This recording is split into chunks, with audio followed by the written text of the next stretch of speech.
Dejiny Ukrajiny. Druhá séria.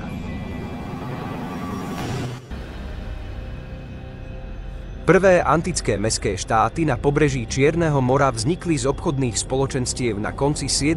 storočia pred naším letopočtom. Najbohatšou z nich bola Olbia. Nachádzala sa v ústí rieky Bug a stala sa centrom obchodu medzi Gréckom a jeho čiernomorskými kolóniami. Bohatli a rozvíjali sa tiež mestá ako Tyra, Pantikapajon, Chersonéš, Feodosia a ďalšie. Prvými kolonizátormi Severného Čiernomoria boli Gréci z mesta Milet. Najprv si obľúbili pobrežie Kerčského prielivu. Tu na mieste dnešnej Kerče Miletania založili mesto, ktoré dostalo meno Pantikapajon.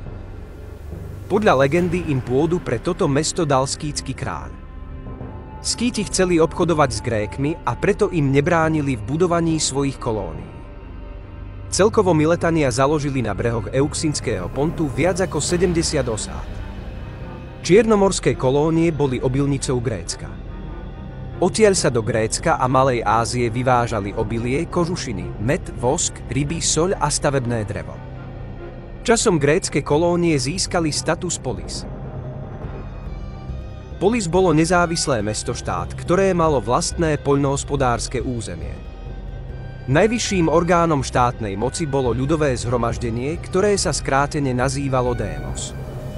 Zúčastňovali sa ho iba plnoprávni občania mesta.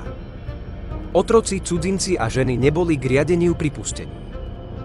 Mestské kolónie mali vlastnú ústavu, zákony, súdy a razili mince. Ich politika bola nezávislá od politiky metropoly. V prvej polovici 5. storočia pred naším letopočtom Pantikapajon zjednotil všetky grécke mestá a kolónie na oboch brehoch Bosporského Kimerijského prielivu do jednotného Bosporského kráľovstva. Avšak rozkvet skončil už v polovici 2. storočia pred naším letopočtom. Začali sa nezhody medzi elitou a otrokmi, zintenzívnili sa nájazdy kočovníkov. Posilnenie Ríma prinieslo Grékom politickú porážku. Pantikapajon vydržal takmer 100 rokov. Avšak v roku 63 pred naším letopočtom bola táto krajina pod údermi rímskych légií zničená. Čierne more sa stalo vnútorným morom Rímskej ríše. Ale už v prvých storočiach nášho letopočtu sa impérium otriasalo pod útokmi barbarov. Nemohlo chrániť svoje okrajové časti.